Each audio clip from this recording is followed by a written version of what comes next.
From Tally to Cali, It's time to wake up. Wake up! WRchant.com is your ultimate Seminole sports source. And this is Wake Up Warchant, presented by Vitamin Energy. The vitamins. The energy. Now here's WRchant.com's Aslan Hajavandi and Corey Clark.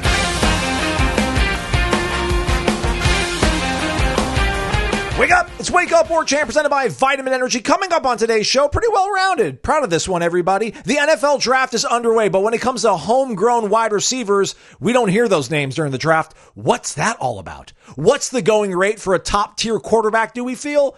And what do we think Michael Alford thinks about the state of the Florida State football program? Wake Up Warchant presented by Vitamin Energy. VitaminEnergy.com. Sip the juice, everybody. It's energy with benefits. The energy... Where's it come from, Aslan? Is it some sort of fancy chemicals? Is it a bunch of stuff that's going to make my heart pound out of my chest? No. It's just caffeine. All natural caffeine, harvested from the bean. 260 milligrams of it in one little bottle, not even 2 fluid ounces. The benefits, the vitamins, the nutrients, the enhancement of your focus, your mood, your workouts, your hydration levels. It's getting hot out there, everybody. You're mowing the lawn this weekend. Pop a Vitamin Energy. Breeze through it like no one's business. VitaminEnergy.com. Shake it and take it. WRchant.com. Ultimate Seminole sports source. Go check that out. The portal will be closing, or has it already closed when the time people are listening to this? As we record this while it's still open, in terms of you can enter it. Right. You can enter it right now and then not sign until June or whatever. But as we're recording this, I know there's a couple targets. The receiver out of Cincinnati, Tony Johnson, who was formerly at FAU, seems to be trending well for Florida State. Ocala, Florida native. Okay. Also Jeremiah Wilson, defensive back. Yeah, the TB. Yeah, cornerback. That's more accurately from Houston. I think he was from Osceola County in Florida. So go to WRchant.com, basically, is what I'm telling you, to find out what's going on with everything in the transfer portal as Mike and company try to get things done. Matt Lacerre, Michael Langston, they've got you covered. And everything else under the sun that comes with Florida State sports, because we have Irish O'Fell, we have Gene Williams, Jeff Cameron, Tom Lang. They do a radio show and a bunch of other cool things. And we have Corey Clark, lead writer, senior writer, encyclopedia of knowledge over at WRchant.com and on the podcast. How are you, Corey? I'm great, Aslan. Thank you for that warm introduction. I appreciate it. How are you doing? I'm well. Good. Was kind of debating of whether or not we should have done like a late night show and talked about the draft and all these sort of things, but I feel good about our decision to do it now. If Azarie or Josh Farmer were somehow, Farmer, Azarie could maybe go in the first round, although I think it would be a bit of a surprise, but not a stretch. We apologize that we didn't talk about you, but congratulations, go be great. And both of them will be drafted at some point this weekend, and we won't probably have a show immediately afterwards. So congrats to those two young men and whoever else. Yeah. Is there anybody else? Oh, and Fitzgerald, Master Mono. Those two should be drafted at some point over the weekend. So I can't wait to tally up. Fintrell, maybe? Yeah. I can't wait to tally up, Aslan, how many players off the 2023 Florida State team were actually drafted. Oh, yeah. That did not get to, play for a championship because they weren't quite good enough. Just going to throw that out there. I'll never let it go, folks. I know I'm a one-trick pony, but I'm never going to let it go because it wasn't as if it was TCU riding the greatness of one player. It was Florida State that, as we'll find out this weekend, had, I'm going to guess, somewhere in the neighborhood of 15 draft picks on it. And I'm counting Darrell Jackson. What's the final score? What's the final score of the Orange Bowl if the team that played Louisville was the team that played Georgia down in Miami? They lose. Okay, moving on. 26 to not. Well, let's not play anything. Why did Florida have to play anyone in the basketball tournament? They all lost, so what was the point of showing up? That's not how you judge who gets to play for it. And Georgia is in Michigan. Georgia was a bad matchup for Florida State, even if Jordan Travis is playing. They're losing to Michigan, too. Tate Rodemaker's not beating Michigan. But they'd have put up as many points as Alabama did. It would have been a close game, too, because Florida State had a better defense than Alabama. They did. That was a great team, and I'm not trying to denigrate what that team was, but I just there's only one team that won it, and so you can't judge it like that. And so at the end of the day, We'll get into the questions, folks. I think because I'm going to count Darrell Jackson as a guy that's going to be drafted that would have played in that playoff game in 2023 if they'd have gotten to play Michigan. And let's be honest, they shouldn't have been having to play Michigan anyway. They should have been the 2-3 matchup. But that's for another day. Let's just say they were the 4 and were playing Michigan. They're going to end up with 15 draft picks off that team, 16. Because you're going to have 4 this year. I think both the punter and the kicker are going to be taken, along with Azaria and Farmer. Anybody else? That's on. Oh, Cypress maybe, right? Yeah. And then Darrell Jackson, maybe, I guess, Shaheem, perhaps. I don't know, at some point. They might end up with like 16 or 17 guys out of that starting 24, if we count the punter and the kicker, that got drafted, and they weren't quite good enough to, usurp Saban's kind of worst Alabama team in the last decade. But what are we going to do? While we aren't crying over spilled milk, guys, let's get on. Let's get on with it. Does the name Aaron Deli ring a bell at all in your head? Yeah, Dealey? he was a. I hate to identify someone like this. He was a white wide receiver. Why you got to do it that way? During the dynasty days, that never got to play a lot, but was I think would have been a really good player at another school, but he ended up being like a. I don't know, probably the number 6 wide receiver at Florida State. I think he had a catch for a first down in the comeback at the choke at Doak. I ask you, Corey, because shout out to Fort Walton. No, we don't want to spend too much time on this, but I just want to test your Seminole knowledge, which you've already passed. But I might have gotten all that wrong, though. Don't quote me on it. I'm about to look it up. But go ahead. He said on the game tying drive in the 1994 choke at Doak, Deli made it. Is it Deli or Dealey? D-E-L-Y. I don't know. I think it's Dealey. Dealey. But it could be Deli. I'm not quite sure. Dealey made a catch at the 12 on the game-tying drive. My question is, why was he, I presume, a walk-on? Why? Because he was a white receiver, Fort Walton? Why was he in the game at such a critical point? He made a good catch and did the right thing, getting out of bounds right away. Often wondered, every time I rewatch the game, maybe somebody here knows. But I don't. What a question. I guess somebody was just saying, I guess they were in such a frenetic headspace, right? They were stringing together all these drives. Guys were running these deep routes. The guys were getting kind of gassed. Somebody shared some sort of anecdote in there where I think maybe Bobby asked, what was that kid doing in there? And somebody was like, well, he's all we have. Everybody's tired. And he's like, well, let's let that be the last time he's on the field the rest of this game. But I don't know if that's true or not. But, it was the last time they had the ball. So I would think I'll try to read the game story because I do remember that. I was right. That's crazy that I thought of that. It was a 2-yard catch, but it was a 2-yard catch on like 2nd and 2 or 3rd and 2. But no, I don't think he was a walk-on. I think he was an established receiver. And I'm just going to guess because I'm looking at the numbers here. 1, 2, 3, 4, 5. They had 5 other receivers have catches in that game. McCorvey had 9 for 127. Warwick Dunn had 10 catches in that game, and Rock Preston had 5. Old Cannell was swinging out to the running backs now. Yeah. These running backs had 15 catches in that game. Cooper had 3, Messam, E.G. Green. So I would think it was more a matter of, it had been so frenetic that final quarter. And it was shotgun, 4 wides the entire quarter. I would guess. I think Cannell. I've got a story, Corey, from our guy Seminole Sam. Sorry, buddy, I didn't even know. But we haven't got to have production meetings before. No, I just saw it. I'm scrolling in the thread. Okay. He actually said the other day, he's like, I'm going to check into this and get back to us. Our guy Seminole Sam, he's the one that keeps the sod cemetery in such great working order. Spoke to Kes McCorvey, who relayed to him that it was late in the game. They were playing 4 wide. We were all gassed. EG came out of the game and we needed a replacement. All the sideline receivers were behind Coach Jeff Bowden. He needed one. He reached behind him and grabbed Aaron Dealey, sent him in. He was reaching for anyone. Aaron ran in as he was the closest. He had not been in the game that day. He ran the out pattern, caught the ball, got out of bounds to stop the clock, made the play. Apparently he was a scholarship player. Yeah. So he was. And my dad used to. In this, coming back to where we are now in 20. What a just a random way to start the show. Try it. Man. It's a Friday. Let's have some fun. Let's get loose. It's fun that I remembered that. But he's a guy that look, man. He was playing with those guys I just named. He was playing with Matt Fryer and Messam and E.G. Green and Andre Cooper and McCorvey. Kes McCorvey was very good. It was hard for the number 8 or 9 receiver at Florida State to get on the field somewhere, but he might have been able to shine. And I'm not gonna denigrate him and say Georgia Southern, who was FCS back then. I'll say like it's South Carolina or Missouri.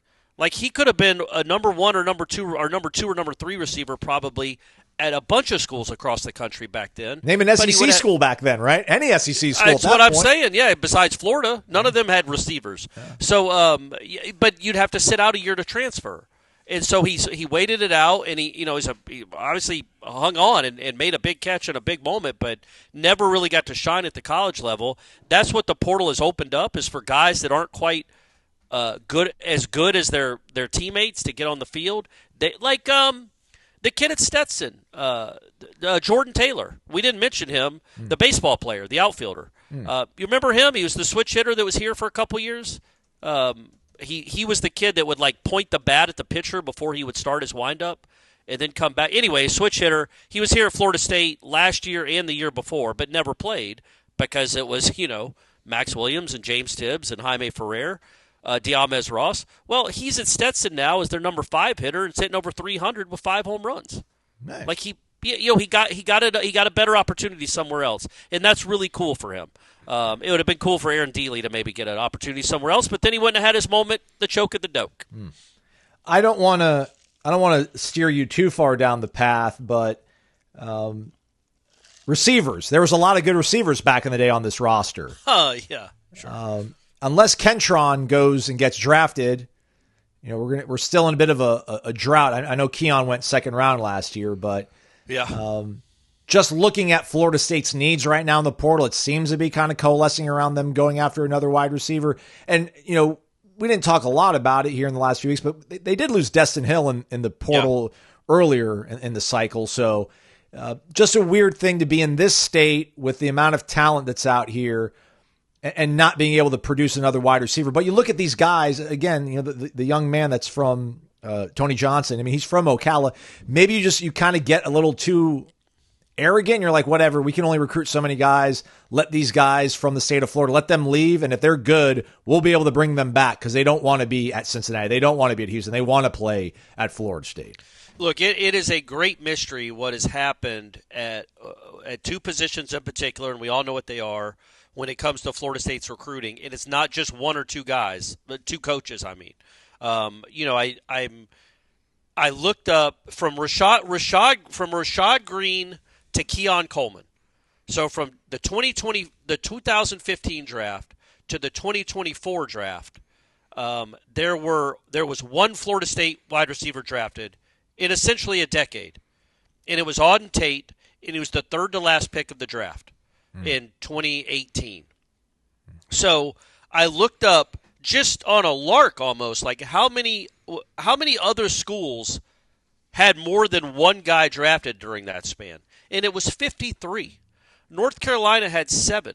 So did Florida. Ohio State had 10. And it's not like we sit here and think back the last 10 years and think, man, Florida has just had a great run of wide receivers. Yeah, they have just been loaded for bear at wide receiver. They're wide receiver you. You don't say that about Florida, and they've had 7 times as many as you have. In the same state, UCF has had 5 drafted wide receivers. For Florida State to go a decade, look, the last guy they recruited from high school that was drafted was Auden Tate. They've had 1 wide receiver that they've signed out of high school that got drafted since Rashad Effin Green. That is incredible.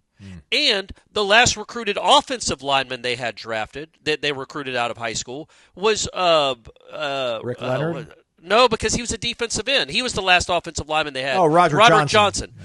So Roderick Johnson in 2014, he was a 2014 signee, was the last kid they signed out of high school as an offensive lineman that was drafted as an offensive lineman. Rick Leonard in 2018 was the last offensive lineman overall drafted out of Florida State, and he was a 4th-round pick. He also was committed as a defensive end and switched. Cam Irving, just like Cam Irving committed as a defensive tackle and switch. It defies belief. It is almost a statistical impossibility at a place like Florida State. This will be, unless something crazy happens. I could be wrong. Maybe one of these guys gets drafted, Byers or Darius or something. I don't know. But this will be the 8th straight year. So from 2018 draft to the 2025 draft. So 7th straight year that no offensive lineman from Florida State will be drafted. I'm going to guess there have been 100 different colleges that have had at least one player drafted during that span. I'll do the research because it defies belief, Aslan. But that makes a little more sense than wide receiver. Yeah. Wide receiver makes zero sense. Yeah. None. And it is a dereliction of duty by everybody associated with Florida State football over the last decade that you have not been able to bring in. The biggest difference maker you brought in at that position over the last decade that you signed out of high school was Tamarian Terry, who you only knew about a week before signing day, I think because of Michael Langston. Yeah. Shout out to our guy C691027. Somebody on the message boards was constantly telling Michael, come on out to Turner County and watch this kid. He's really good. It was Tamarian Terry and Pokey Wilson. Yep. And Pokey's probably the most productive guy they've signed out of high school in the last 7 or 8 years. And then Tamarian Terry was a guy that would have been drafted probably if, some stuff didn't happen. So that's it. It defies belief, Aslan. It is unbelievable. What they'd kill for an Aaron Dealey today. It's just impossible to miss.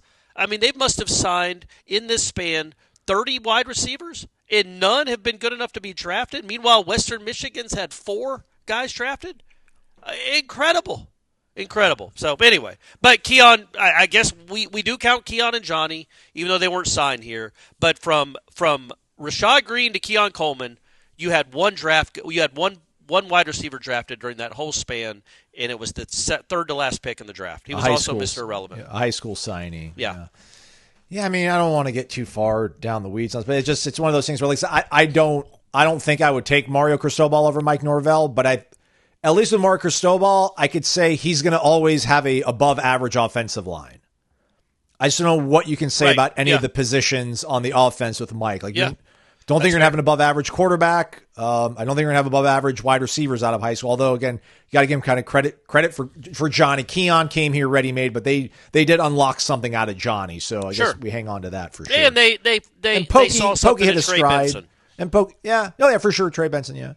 And Pokey hit a stride with Mike too. So we'll give him credit on just that. Crazy. I don't even know who to blame.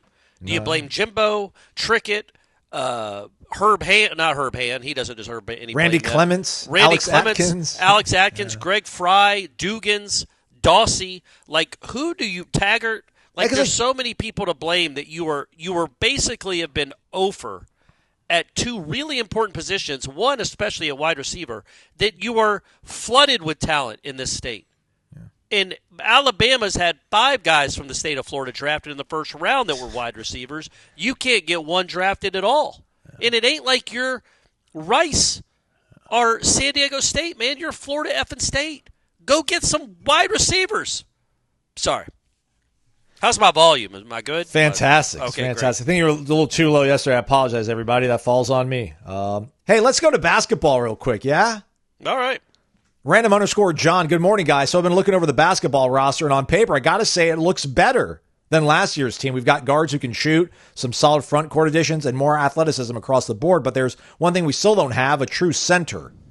Any noise out there about who we might be targeting to fill that gap?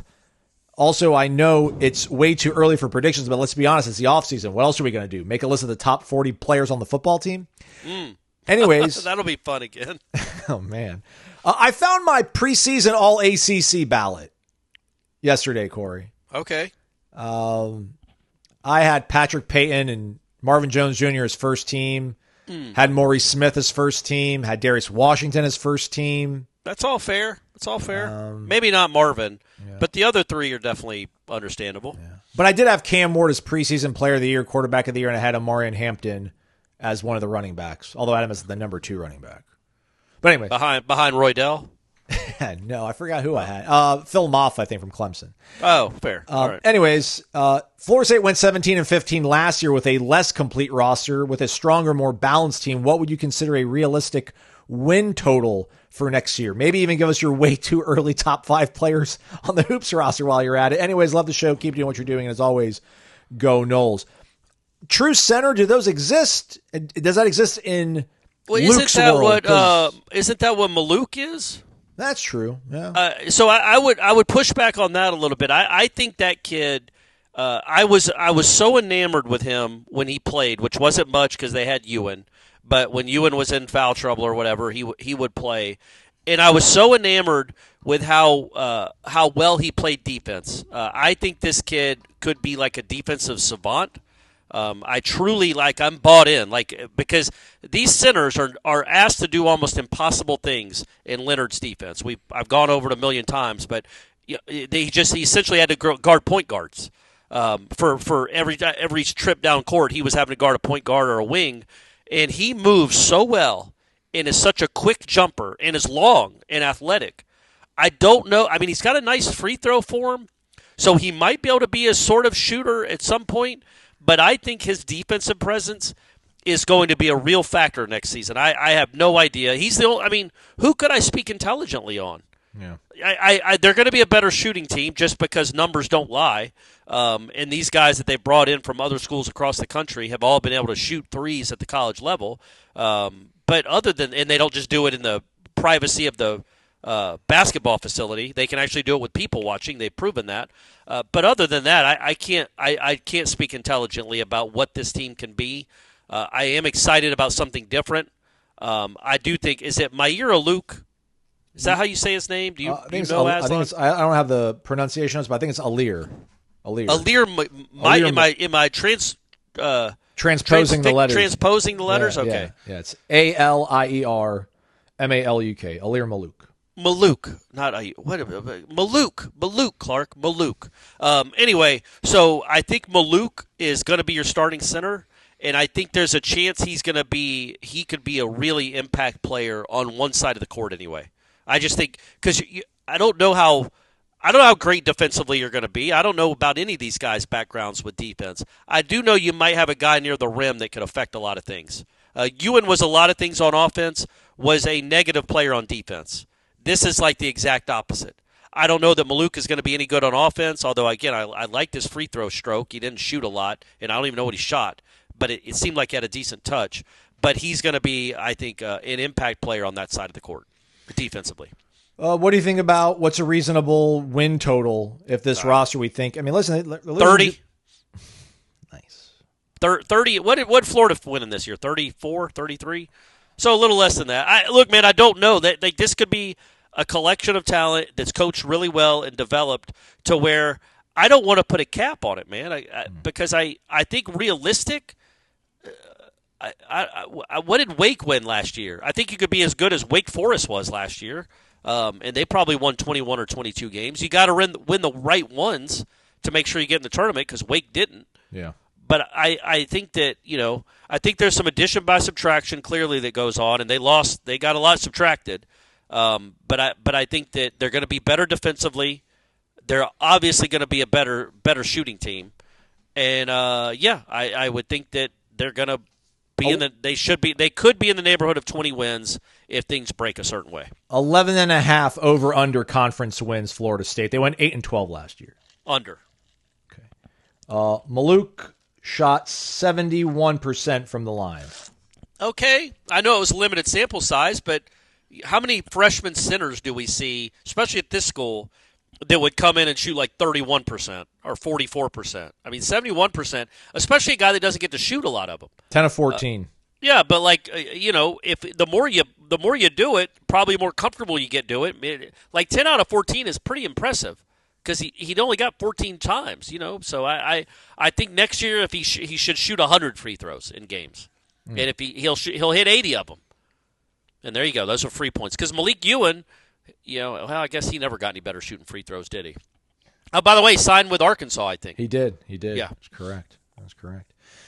Corner Pocket Bar and Grills over at 2475 Appalachia Parkway. Go check it out, everybody. Get your daily lunch special from 11 a.m. to 3 p.m. for only $8.99 with a side dish of your choice with your entree.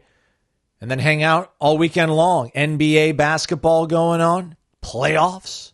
Florida State taking on Louisville. Louisville, I think, they've clawed their way back into the top 20. Yep. ACC baseball, baby. Nothing like it. Jamie Arnold going today. Vellini going on Saturday. Mendez on Sunday. Go watch your Noles. Bill's got you covered. It'll be on one of those screens. There's a billion of them there, so it'll be on one of them. The NFL draft will be on somewhere. Right. Yeah. Yep. Throw some darts, shoot some pool, drink some cold beverages, eat some delicious food. Maybe even have the Corey wrap, everybody. You can do all that at one little place. And I shouldn't say little. It's mighty. It's fantastic. It's the Corner Pocket Bar and Grill, 2475 Appalachia Parkway. It's Wake Up Warchant. We're back. It's presented by Vitamin Energy, vitaminenergy.com.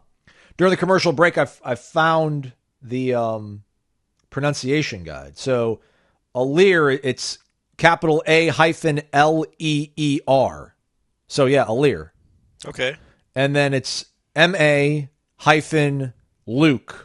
like Cromanhawk or Campbell. So, right. Maluk. Yeah, we got it. We were right. Okay, perfect. Just want everybody to know sometimes we fly by the seat of our pants and we end up on the right side of things. Let's go to our guy, Tennis Ump, Birmingham, Alabama. Wake up. After the horrific events recently on campus and the correct decision to shut everything down, which, by the way, on Thursday during a Zoom call, Link kind of reemphasized he had no problem. He said that was the right thing, was to not play that Virginia series. Although I think I'm kind of with you, Corey. I would have thought maybe by Saturday we could have came together and tried to heal a little bit, but hey, it all worked out on Tuesday. Is it possible to add the 2 missed practices to the fall schedule? I'm not trying to come across as callous, but I'm genuinely curious if that is possible. And you're not. It's fine, man. We're talking about sports on a sports show.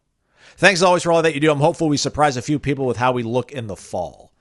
We're gonna speak to Mike next week with a debrief, a post-spring practice wrap-up press conference. So Love that time, too, by the way. 8:15 in the morning. Yeah. What was 7 a.m. taken already? He's got something else lined Somebody up? else in the museum at that time doing something? Yeah, exactly. A tour? I'm sure that question is going to come up. And I have not reached out to the University of Virginia to see what they did a few years ago. But again, we talked a little bit about the other day, right, Corey? They're going to have a helmets-only practice and then a scrimmage. I'm sure that scrimmage is going to be valuable. I'm sure they would have liked to have it. But they did the math, and in terms of, I guess, getting the spring season over with so that guys could enter the portal, so that they could host guys, so they could go out on the road and recruit other players. It just seemed to make sense to go ahead and wrap it up when they did. But that's not to say that maybe they weren't planning on trying to ask for these days. I would think they could. They should be able to get it, but we'll get some clarity next week. Do you have any other thoughts on it, Corey? Yeah, I mean, I would assume they could get it if they wanted. I just don't know that it's that they want it. I mean, they could. Yeah, you could. I'm sure the NCAA would. And what if the NCAA said no? Who cares? Do it anyway. What are they going to do? What are they going to do to you? They let it. They're not enforcing any rules anymore. Yeah, they are. They won't let Colorado and Syracuse do a that's joint right. practice. Yeah, that's right. Weirdos. I just don't think it's that big a deal. I think that it would have been a big deal last weekend to have that one final scrimmage to get to just see what you have at the end of spring, to get maybe a little bit better handle on who your frontline guys are and who aren't. But I think the 14 practices before that, if you're a coach that's worth anything, you know what's what. I don't know that you need to see a scripted scrimmage with 80 plays and third down situations to tell you, oh, yeah, he's our best wide receiver or he's better than that guy. And so I don't know that it's absolutely necessary, because the practice was, 4.5 months before your opener? So it's not that vital. It's just, your starting quarterback is. So it's not that vital. I'm sure they could petition and try to get one. But that's if there's even a want there. And those preseason drag on. I think what Mike Norvell would be worried about is you don't want to have too long a preseason where you're worn out by the Alabama game. Come on, man. So, but I mean, there's a reason there's 29 or whatever it is, 28. January 14th, during that virtual booster call, it's obviously unfortunate that we can't have a spring game, quote from Mike Norvell, but for us, it's still all about the work. We get 15 days, and we have to maximize every one of them. So for me, it's like you're leaving those on the table. Yeah, but that's spring, right? To me, I get what you're saying. I just think spring is a different animal than August.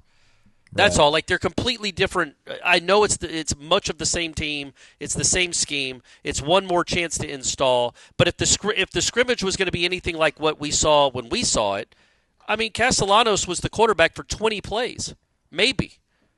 And so I don't know that there's that much to be gained from that scrimmage, other than you get people don't get hurt. But I just think it's different in August. It's more. Like it gets you an extra day to game plan for Alabama, I guess. But I think a final spring scrimmage is worlds different than like a middle of August scrimmage. That's all. Island Chief, wake up. You guys deserve a shout out for the coverage during the spring practices. Hodgepodge is very entertaining. Good stuff. Tennessee seems to have taken the biggest hit in the portal this spring, losing their starting quarterback, Nico I'm-a-leavin'. That's how he spelled it. Which, by the way, I have not clicked on any of the links, but apparently his brother committed to Arkansas in January in the early signing period and is now decommitted and has gone to UCLA, and Arkansas wants like $200,000 back. Yeah. Yep. They gave that kid $200,000, hasn't done anything? I think they might have even given it to him as like a signing bonus. Oh my gosh. Yeah, it's crazy. With a contract signed, I'm sure he signed a contract saying I'm going to be here, and he ain't there. So, I mean, the way the real world works is you get sued to get your money back. Now, we'll see if they collect, but this will keep happening more and more. This will become more and more common until stuff is put in place.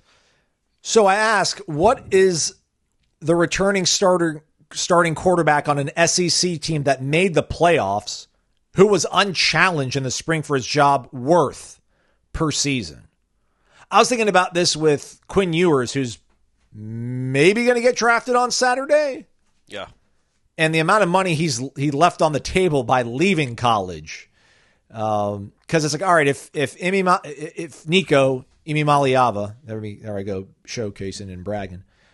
If he made 2.2, let's just say 2, and Carson Beck really is making 4. Yeah. And Quinn Ewers, they were saying like, 5 or 6 Notre Dame was going to maybe throw at him. So what would a starting quarterback on the SEC team? Like the kid from South Carolina. They were saying that was like over 3, I think. The what's his last name? Sellers? Lenore Sellers. Yeah. Because he's good too. He is. And Beamer loves him. He's a tough kid. He's a good athlete. He won some games for them. And he's South Carolina, and you got to make sure nobody comes and poaches. So I think that's about. I would assume that's probably the going rate. What would have, right, instead of Carson Beck, maybe he looked at the South Carolina figure being thrown at that kid. Like they threw $3 million to keep him around. I took us to the playoffs. And maybe not I took us to the playoffs, but I managed the offense to a place where we got to the playoff. I want more money. And that's the thing I don't know. And I'm not pro Nico, but could you say he overperformed his contract? If the market starts setting $3 million, $4 million for other quarterbacks who did not lead their team to the heights that you led your team to the previous season, can you not ask for more money without sounding like a jerk? I think I just stood up for him. I feel gross. Yeah, I think you can. Look, man, Jordan Travis was underpaid from the salaries we've heard he got for his last year at Florida State compared to what he did and what other schools would have loved to have him as their quarterback. He was underpaid in the current marketplace, probably by 80%. The Florida State got a great deal. They got a great deal on Jameis Winston. I can tell you that. I see that side of it. It's just like with Nico. I think Nico is getting properly compensated. He was not great. He was decent. I think that's above average SEC money for the starting quarterback at an SEC school. Maybe he wanted a little bump, and I'm sure they offered him a little bump, but he wanted twice as much money. Yeah. And then what's he going to go to UCLA for $4 million, which is great, but the taxes are twice as much, so you're breaking even. And he's definitely not getting that money. And he's definitely not getting that money. Yeah, so you're making less money at a worse school and paying more taxes with no real chance to probably make the college football playoff, as opposed to leaving a school that was just in the college football playoff. Just a horrible management. Horrible management, too, about trying to further your NFL career. Yeah. Like, I'm just assuming that he would have better players and is in a better offense in Knoxville than he will be in L.A. But he gets to play with his brother, so everybody wins, I guess. Look, this is another reason why this has to stop. Again, I am all about kids getting paid. Jordan Travis was underpaid. Jameis Winston was. It's incredible that Jimbo Fisher essentially got paid $150 million because he recruited and coached and developed Jameis Winston, and Jameis Winston got classes paid for. Well, I know it's different than that, and I also know that Jameis got developed, became the number 1 overall pick. But does Jimbo go to Texas A&M for all that money without Jameis? Yeah. No chance. Do they re-up again in 2020 with Jimbo? No chance. If Jameis doesn't exist, Jimbo is still a millionaire, still a really good football coach. He doesn't have FU money, but Jameis got him that. And what did Jameis get out of it?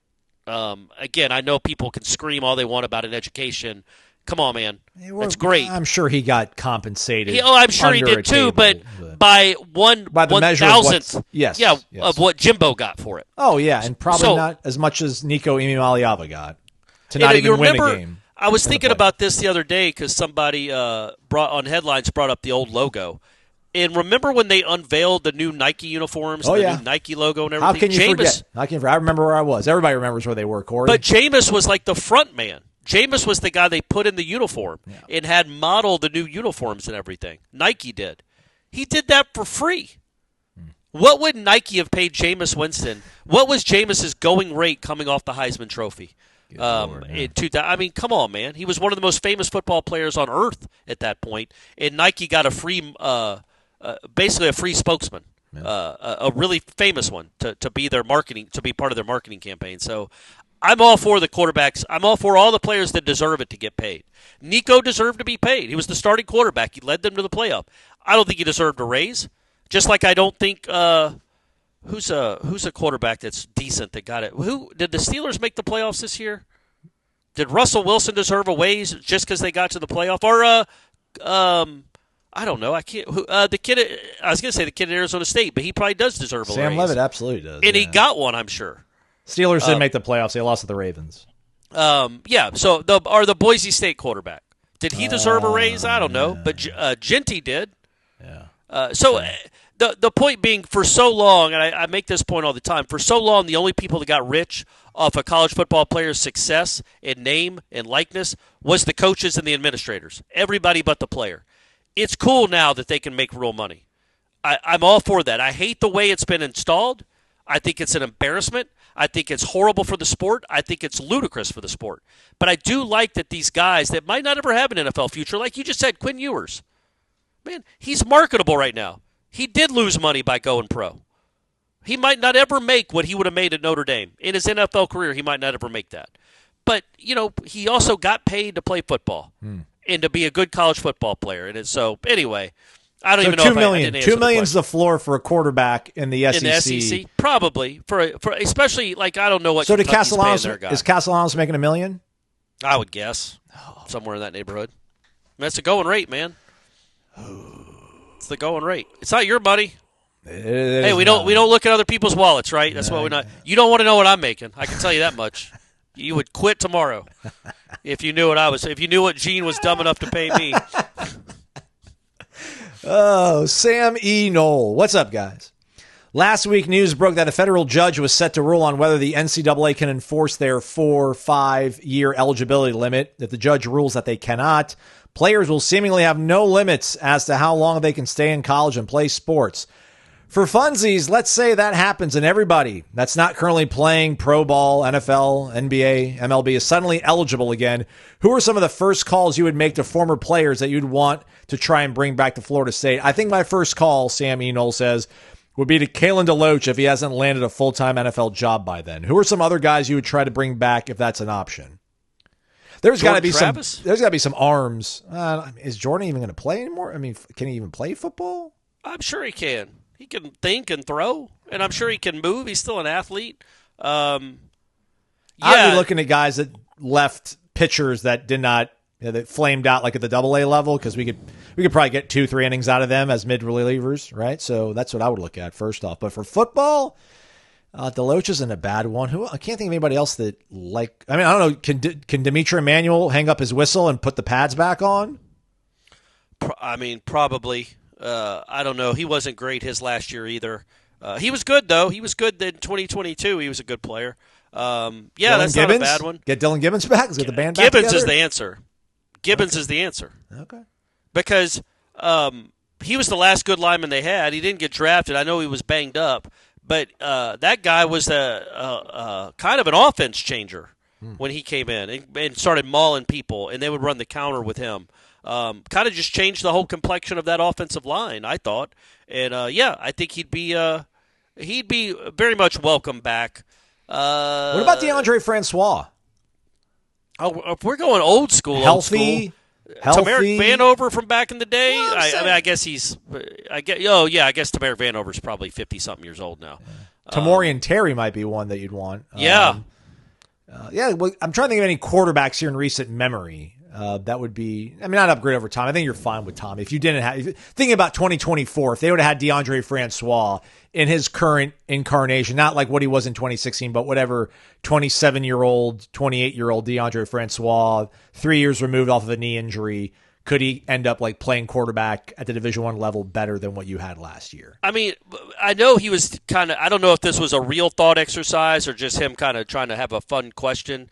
But Sammy Knoll brings up I saw that too about the federal judge, and it's like I feel like all these judgments and all these the JUCO stuff, and in this case, it's all trying to get the NCAA to once and for all make these people employees, quit leaving any loopholes, quit leaving it up to judges, liberal or conservative, quit leaving it up to judges.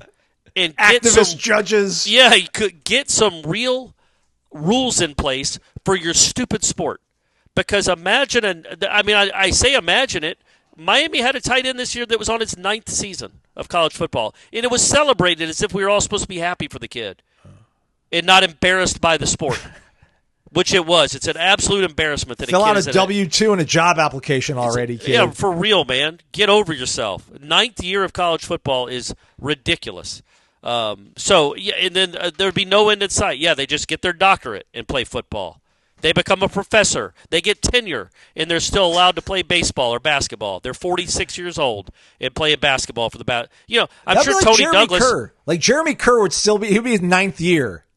Imagine we had Jeremy Kerr as our tight end for the last 9 years. I think. Well, Jeremy Kerr played with Smag, right? So I guess that would have been 2015.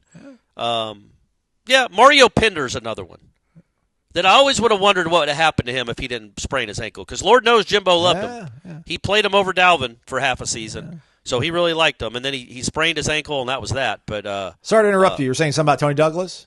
Yeah, I think Tony Douglas right now. I don't know where he's playing. I think he's still overseas. Good for him. In fact, I ran into Isaiah Swan like a month ago. Nice.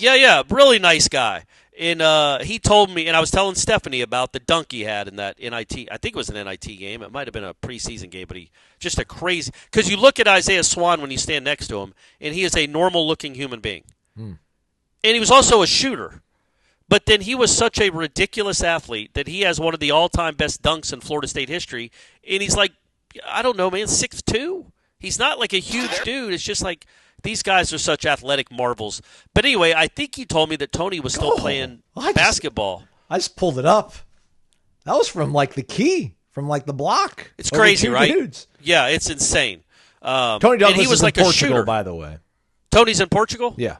So I bet he could play right now in the ACC, especially with all the tricks he's learned of the trade. Yeah. And Luke, he played with Luke. He could come back and play for Luke and average 15 a game. Easy. Even at 40. Playing against 20-year-olds. Hell, he might average 30 a game because he knows all the tricks.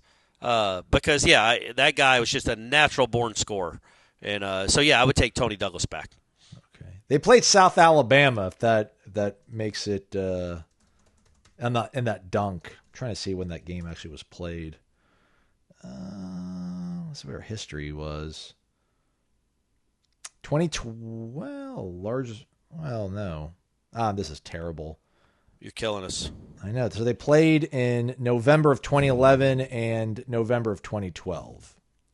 Well, that wouldn't have been Isaiah Swan. Swan was already gone by then. So maybe it wasn't South Alabama. No. Swan's last year was like 08, I think. It looks like it says USA in the top left corner. Who else could USA be except South Alabama? Anyhow. All right, we got one more question. Let's get to it, Corey. D-Rich, 5203. Wake up.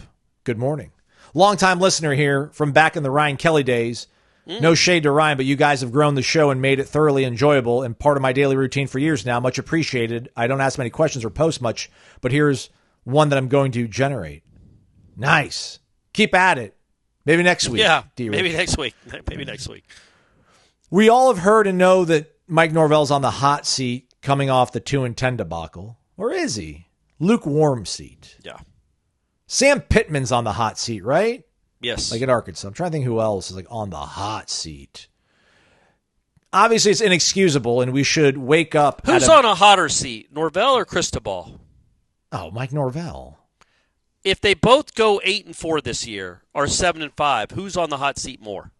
I think Mike Norvell. I don't think they're upset at him down there. I don't know. I think Man, I don't know, dude. Like that collapse at the end of the season, losing to those two teams with the number one pick in the draft at quarterback that you kind of lucked into and was bought for you, and you still screwed that up when you only had to win one of those two games. Well, Florida State could have bought him. They decided not to, so you get credit for but again, like I don't think they're in love with him. No, they're not, but I don't know. Maybe they've hit the point where they realize they're not who they keep thinking they were, and they're like, this guy, if he can't do it, then really what's our next option? So let's just keep, as long as we don't get humiliated, which, he humiliated you last year against Georgia Tech or 2 years ago, we'll ride with this guy. He's one of us, Yeah, maybe, but I mean, they're not like Norvell has the equity of going 13-0.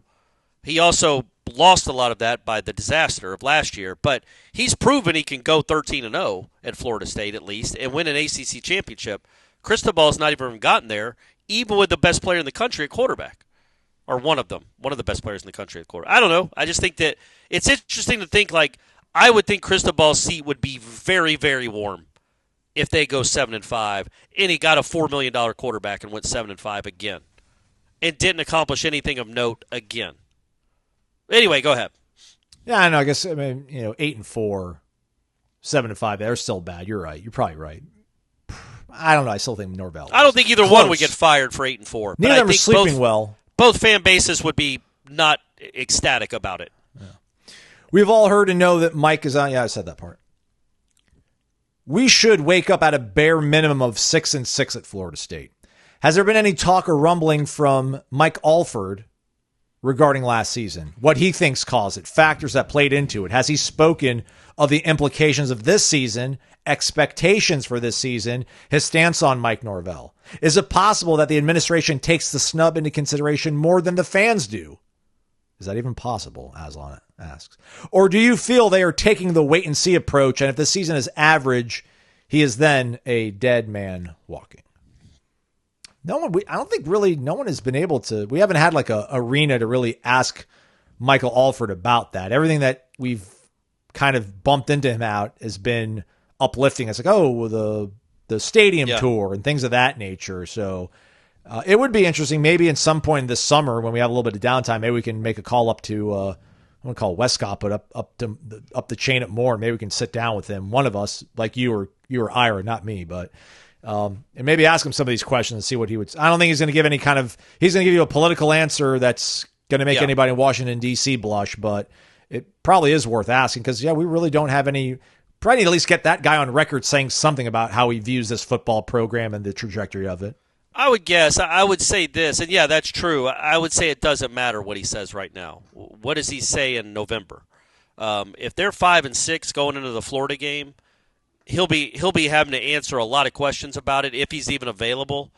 But I don't think that he would just sit there and be like, yeah, we're going to keep Norvell because I believe in him. That's something you can't do. If they go 5-7 when they're really 3-7, there would be some.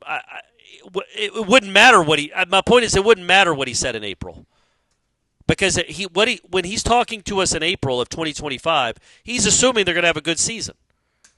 If they don't, then it doesn't matter what he said 8 months before that. The circumstances have changed. I'm of the opinion that, and also I think Michael Alford understands it, that they're trying to get out of this conference. They need to put their best foot forward to try to land in the best conference they can when they're out of this conference. And losing records are unacceptable, especially drastic losing records are completely unacceptable. And he's a smart enough guy to know that. I mean, he played baseball at Mississippi State. He's a sports guy. He's an athletic director at Florida State.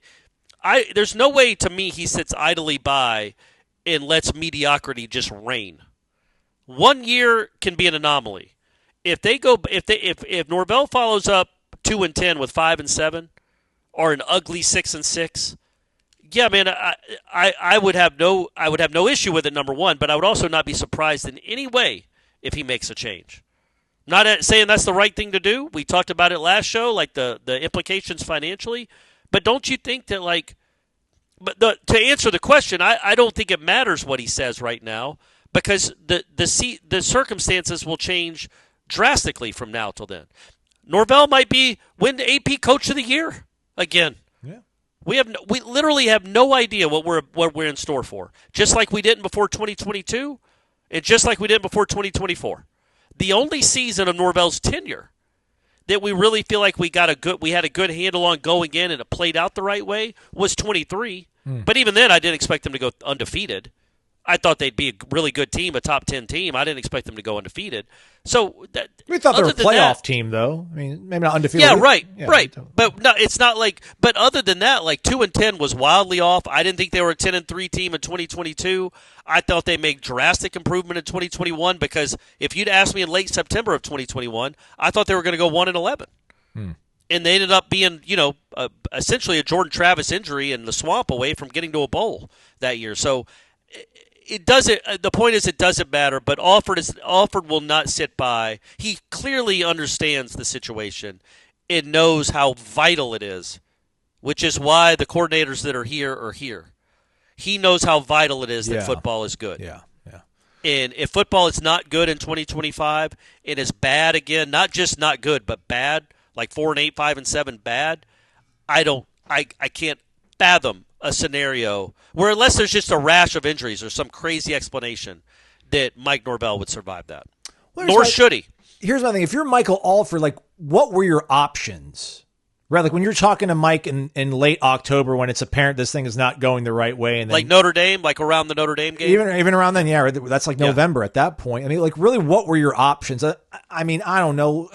Unless Kirby Smart was just like, I don't know, like, I look fondly back on my GA days. I wouldn't mind coming back. Float that out there. Yeah. I mean, like, really, what could he have done other than fully like when Mike Norvell's like, I know who I want.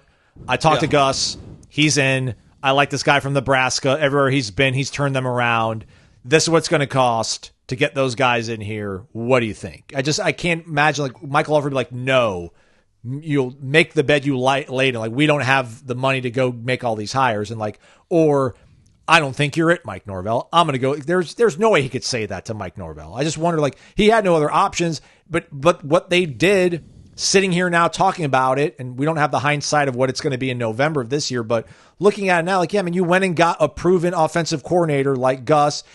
Either you or him was enough to bring Tommy Castellanos into town, who's going to be probably a productive ACC quarterback, and your defense sounds like they're going to be moving in the right direction. We'll see how that plans out. But you got a hotshot defensive coordinator. Yes. Whether it works out or not, you got a hotshot defensive coordinator, and you got a venerable offensive coordinator that's done it for 2 decades. You picked from the top of the tree. Yes. Or the bottom of the tree. Where are the best fruit? Are they the top of the tree or the bottom? I think because that's low-hanging fruit. It's the bad stuff, right? That's so you want to climb to the top and get that good stuff. Yeah. By the way, a little trivia for our listeners.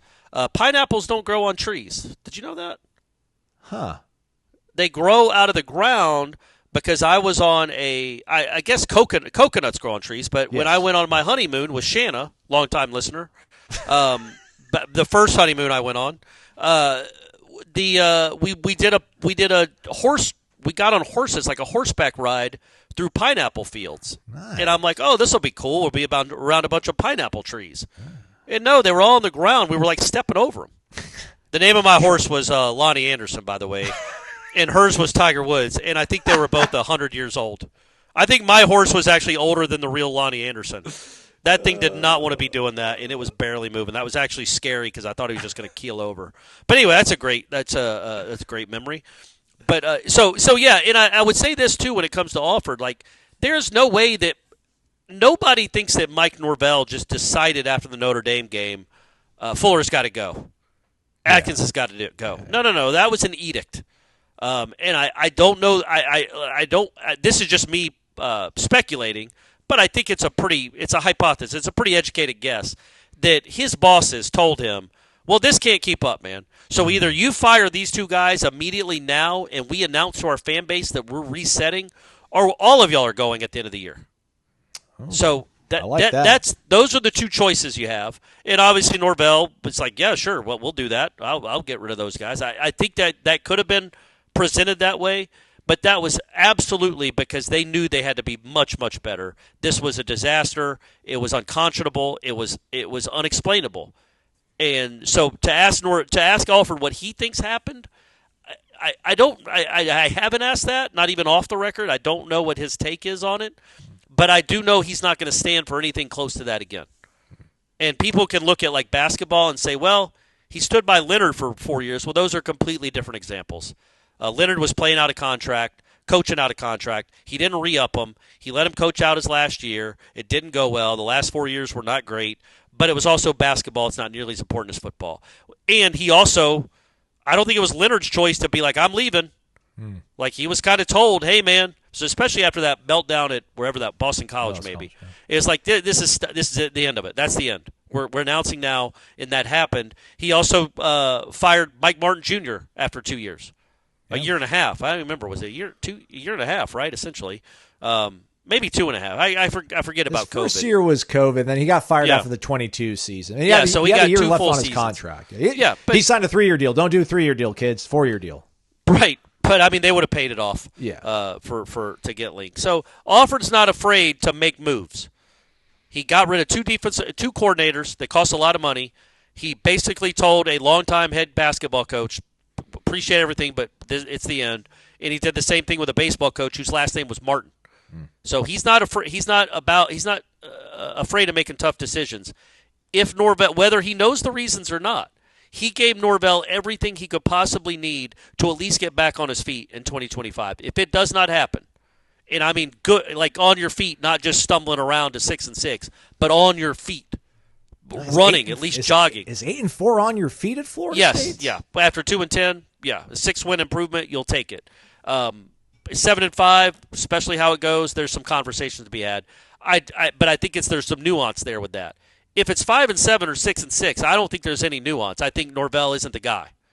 But what if it's like Billy Napier style, where you just come out the gates looking like garbage, but then you hit your stride second half of the season?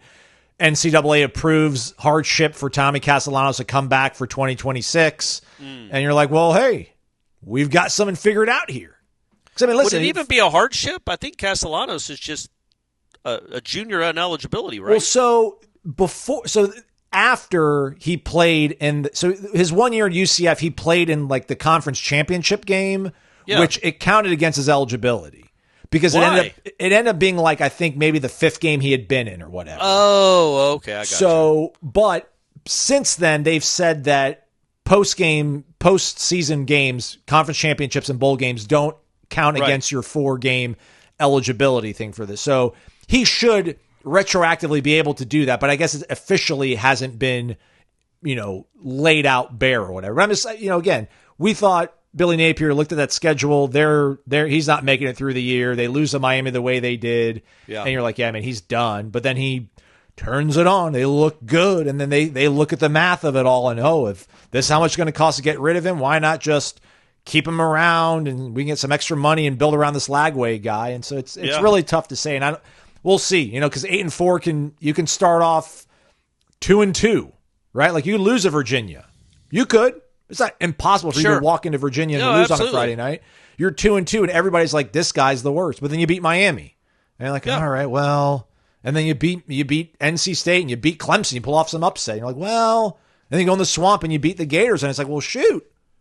I don't know. Let's keep this guy around. And then, I don't know, you maybe lose to somebody in the middle of that. Who knows? It's tough to say. But I think we'll know it, right? It's like the whole obscenity thing with the Supreme Court. Like you can't define obscenity, but you know it when you see it.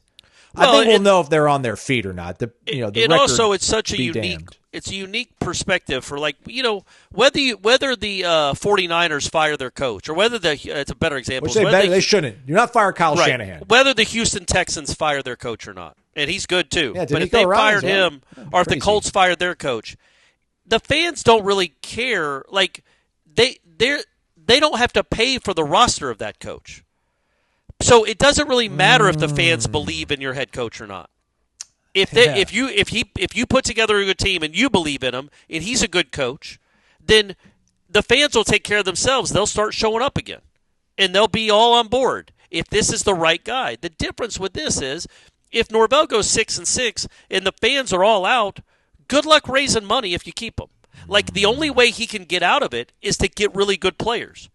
And good luck getting really good players if none of the fans believe in the guy and don't want to pay for his roster.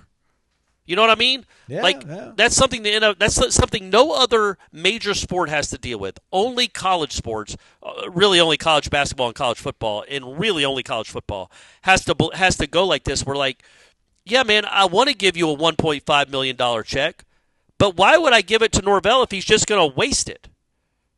So no, I'm going to hold my money. Get me a coach I believe in, and then you come back and ask for some. That's what happens at the college level now that does not happen at the pro level because the pro level isn't psychotic. The NFL isn't psychotic and stupid like college football is right now. So that's the one issue you'd run into. Even if you believe in Norvell, it doesn't much matter if the people that pay the bills and pay the roster don't believe in them. Well, hey, good news, D-Rich. 5203, you did generate conversation. Yeah, send him are you going to send him a generator? See what I can do. All right, good. Make some stuff happen, Aslan. Come on. All right, that's a wrap for us and for the week. Jeff Cameron Show, though, got you covered. Hey, congrats to all the Noles that got drafted. Amen, brother. Yeah. Between now and that's what I'm saying. Yeah, for now and Sunday. I thought you were saying the ones that we didn't get to talk about on the show from Thursday night. But yeah, so we'll have that to talk about. Baseball going down, but for real, like the premium recruiting board, Michael and Matt Lasser, they're going around the clock here. They've got information on visits, dates. Yeah. Actual, I mean, got some kids visiting this weekend, right? Might get some portal commits. You need to be on WRchant to find it all out. Yeah. So, or subscribe to the YouTube channel and you can see the video. That's like a 10-minute video, but do you really want to listen to the 10-minute video, or would you just rather read the 30-second write-up that you need? Time's money, everybody. Yeah. You figure out how you want to budget it, either of those things. Thanks for spending your time, though, with Corey and I. We really appreciate that. And if you want to spend some money at Vitamin Energy and Corner Pocket, that would be cool as well. He's Corey Mazal. Thanks for listening to Wake Up WRchant, presented by Vitamin Energy, vitaminenergy.com.